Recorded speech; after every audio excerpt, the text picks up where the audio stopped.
Welcome to Vital Signs Podcast. My name is William Hatton. I am joined today by Mark Arista and Mark McKinsky.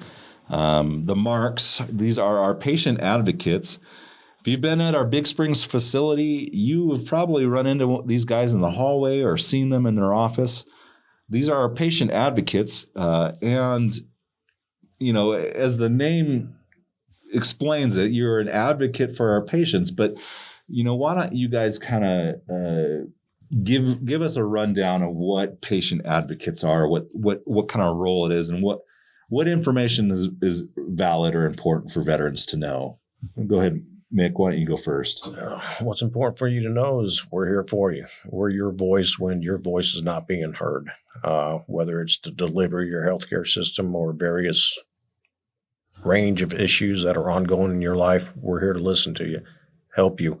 If we're not getting your healthcare, we need to get that corrected. We know the right people we can get in contact and make sure we get that orchestrated. If you have questions or you haven't been getting an answer, perhaps an answer you don't like, we can discuss about the situation. And sometimes a little bit of information will go a long way. You can understand why it is, what's going on, what your experience. We find the root cause of it, go back to it. Maybe your medications are coming late every month. Maybe it's not actually the doctor or the pharmacy's fault. Maybe there's a system there that we need to correct and get tightened up. There could be something that you're not just experiencing, but somebody else could be, that within the system we help correct it. That's the other part of our job, not assisting the patients, but assisting the facility in correcting or changing the system to make it more functional, to make sure that other veterans aren't experiencing what you are. Yeah. And to make sure the veterans' experience is a more positive one. Basically, if you find yourself getting frustrated, don't know how to navigate the system, or you just kind of, things aren't feeling right, you give us a call. Or if you just have a question or don't know where to start, you give us a call and we'll get you in the right direction. We happen to know the right key players or services that we can get to get you things going.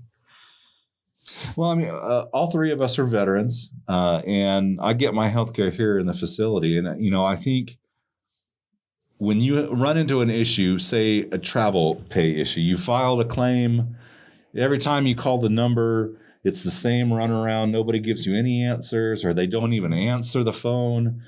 Why should a veteran in that circumstance reach out to you? I mean, what do you feel like you're going to bring to the situation? You know, if they've been, you know, trying to talk to transportation, or maybe they have the wrong number, or, you know, for any other reason, they're just not able to get a hold of the service that they're trying to get a hold of. Like, why should they come to you? Because we're your voice. We're the communication. We hear it all the time. I've been calling transportation for a week. I've been trying to get a hold of my doctor for 10 days. I've been trying to get a hold of this person. If you can't get a hold of them the second time, that third call should be the 4839. Get a hold of the patient advocate. There's several different reasons we could explain why you can't get a hold of somebody. Maybe they're out sick. Maybe they're on vacation. We didn't know. Maybe there could be any reason. We can find that out. You know, you're calling from outside. You don't know why they're not answering the phone. Oh, last time I seen that doctor, he didn't like me and he's ignoring me. No, he's not. He may be out sick. Get a hold of us. We can find out why they're not answering. We can get that message to whoever, that service line that needs to address your issue, whoever you're trying to contact. I can get a hold of them in a couple of minutes. They're not answering your call. I should be that call. I can get a hold of them. I can find out somebody who's covering down. We can get your answer address. We can get you a phone call. That should be actually the second call. If they're not calling you back, make it the patient advocate. We can be that connection. We'll be your voice. We'll break that link and get it tied back up. Yeah.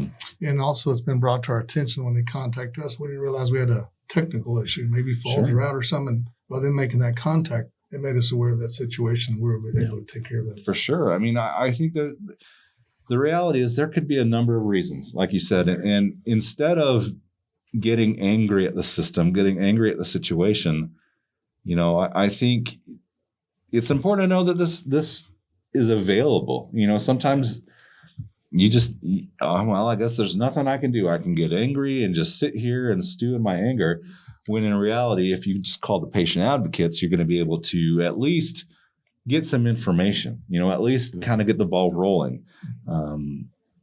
You know, what does it mean to y'all to be able to take in a situation where a veteran might be really angry. I've got this bill in the mail, or I got this X, Y, or Z of why things aren't going the way I want them to go. Why is that important to you to be able to interact or help that veteran? Because I've been there. Actually, before I got into the job, I didn't really know the full realm of what a patient advocate is, what they do. Since I started working in jobs like kind of OJT, I learned it all. And I learned something every week. There's something about the facility and the VA as a whole. I'm continuous learning. Nobody is a subject matter expert on everything VA related. So it's just need to be able to pass that knowledge on, let people know, find out what their problem is. So next time they're having that adverse reaction to a medication, or next time they're having that experience with their travel pay or whatever, at least the veteran knows how to call and solve it themselves, give them that information. But everybody needs that little bit, and information is it's addictive. They're like Lay's potato chips. You get a little bit, you want more and more. You can't just have one piece. You just want more and more. So we can help provide that. Yeah. And at the same time, after that first interaction with us, later on, they kind of get educated and kind of can take that route themselves, a little more comfortable doing so. Yeah. It's not so hard. Makes sense. As a veteran, what is a piece of information or something that you think they should know? Like any veteran that's watching out there, anybody that knows a veteran, what do you think are some of like the routine pieces of information that come across your desk each week that you're like, man, I wish the veterans just knew this? How to contact whoever it is you're trying to contact. Most of the time, your primary care provider. Trying to call that PAC team. If they're in with patients, they're scheduled throughout the day. It's going to be very hard. Like I say, you can call your doctor all day long. You can call the PAC team all day long. If they're with the patient, they're not going to be able to get hold of that phone and answer your question. How do you contact your PAC team? My Healthy Vet secure messaging. You can get in there. You can get a secure message right to your team. They can address it. They can address your issue. How to contact that PAC team. How about call scheduling, 2800 line, say, I need to set up a nurse tele appointment so I can talk about this issue. It's a lot easier to get in a nurse telephone appointment than it is a face-to-face appointment with your doctor. If you need to see your doctor face-to-face, by all means, make that appointment. But if you just have a generalized question about your health care or something that's ongoing that you need to follow up with, you can make it the nurse telephone appointment next available, usually pretty quick, and talk to the nurse about what's going on, and she can get that to your doctor. Okay. If you've got something going on right now about your medical condition, our telephone triage line, we got registered nurses on duty 24 hours a day. You can call them and ask a question about your specific medical condition, healthcare issue, and they can help guide you in that. Most of the time, they're going to tell you to get an appointment, or if need be, go to urgent care emergency room if you need immediate help. But there's some ways to get those answers addressed. And again, the fourth one, call the patient advocates. We can find out what's going on. We can find out the proper people, the proper service to get that issue presented to get it resolved. Yeah. Cool. To touch base on the nurse telephone triage appointments, they're scheduling at 2800. Typically, if it's Monday through Thursday, your appointment's probably going to be set up the next day between 9 and 9:30 or 10. If it's on Friday, it's going to be the following Monday or so. But so if you come in, need to get a hold of your nurse, you set up that telephone visit, it's typically going to be the following morning about 9:30 or 10. Good deal. So they come around pretty quick. And we've heard that veterans is like, well, my nurse told me to call her back, and I've been trying to get a hold of her for 3 days. Well, she's with other veterans. If you schedule that nurse tele appointment, at least you got a block. If they say, well, 9 o'clock Monday. Now, 9 o'clock Monday may not exactly be 9 o'clock. It's available. It may be between, kind of like the cable guy, between 8 and noon. You're going to be there? Yeah, sure. I'm waiting on your call. But at least you know that block is set aside where they're going to get a hold of you and address that issue. You've got that appointment time. So I'm going to throw you both on the spot. And I know you can't share details and everything, but I just kind of want to hear, you got a story in mind of your experience in the last couple of years of patient advocacy, a situation, a story that you think would resonate with our audience. Do you think, is there a moment where you feel like this is where it began and this is where it ended? Do you have any stories come to mind that you think would be kind of, good for the audience? Yeah, I've got a very short one. I was in a job about 6 months. I got a call from a lady saying that her daddy needs help and the VA's not helping. Really didn't know that. So I started talking to her, and this is an elderly lady, about 65-ish, called up, and she says, well, I've been taking care of my daddy. Gotta love Texas women. She's taking care of daddy, who's a World War II veteran, 91 years old. And she's been taking care of him for about 20 years. And doctors always said, nurses always said, hey, you ever need any help? Let us know. We'll get you some help.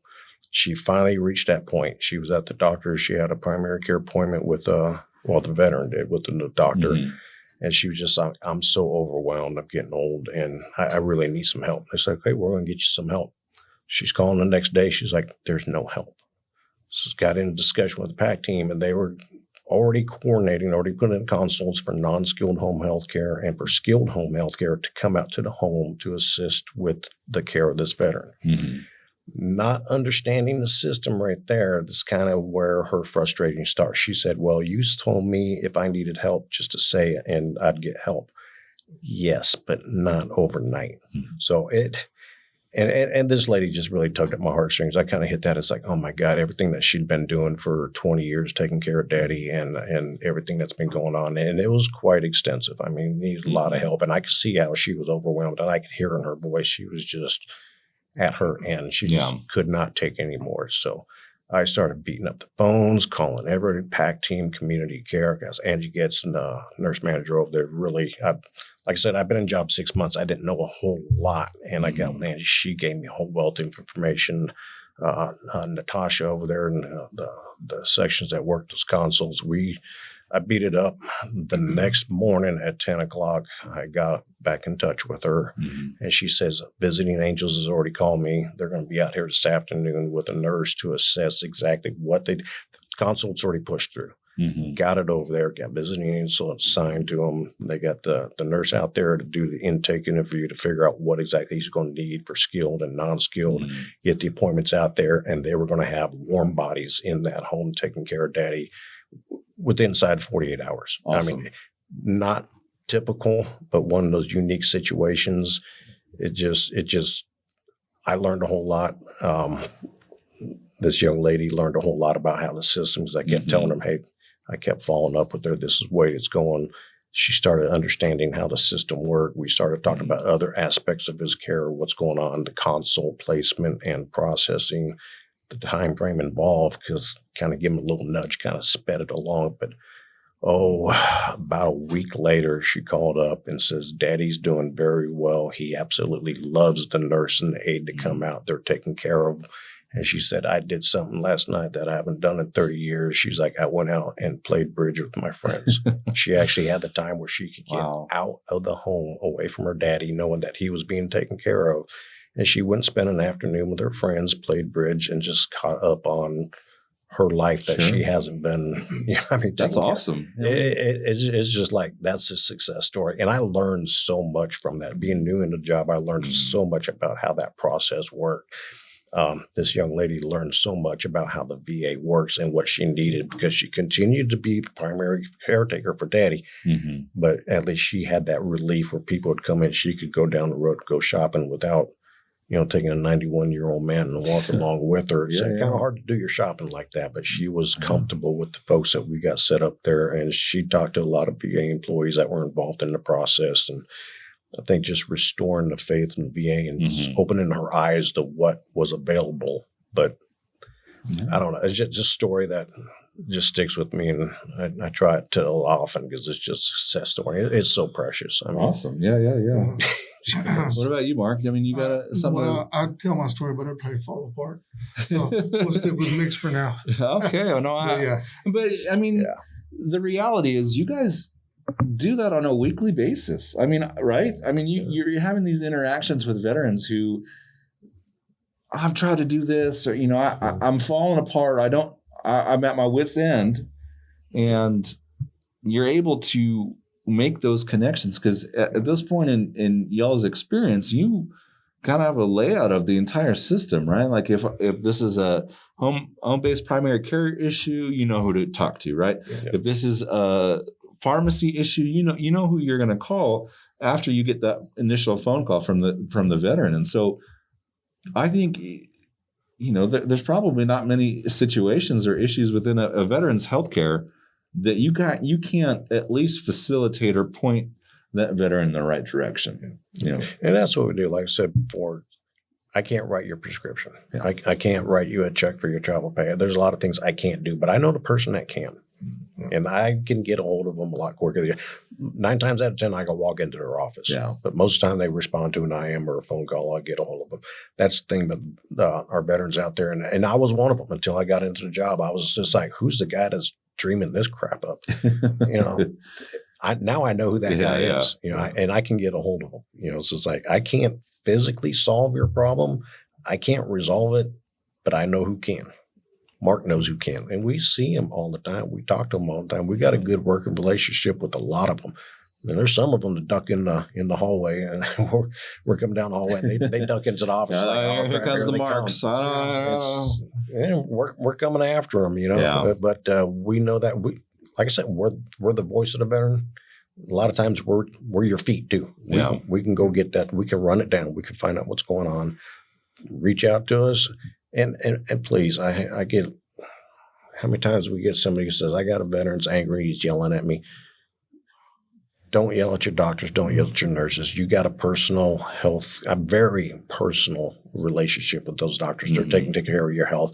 Most of them are really good people. Most of them will go way out of bounds even when you are yelling at them. Yeah. Don't let that relationship be soured by the frustration. Yell at me.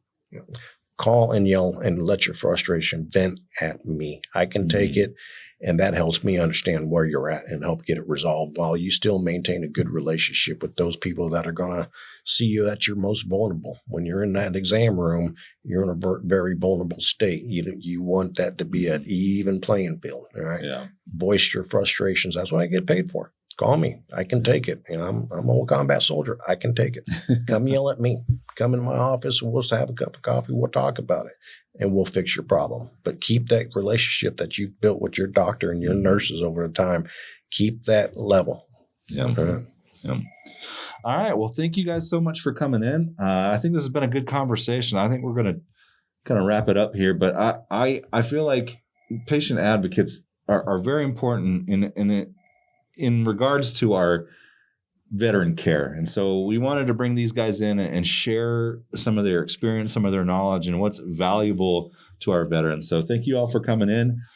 This has been Vital Signs Podcast. We'll be back with you probably later this month. So thank you so much for joining us. We'll see you next time.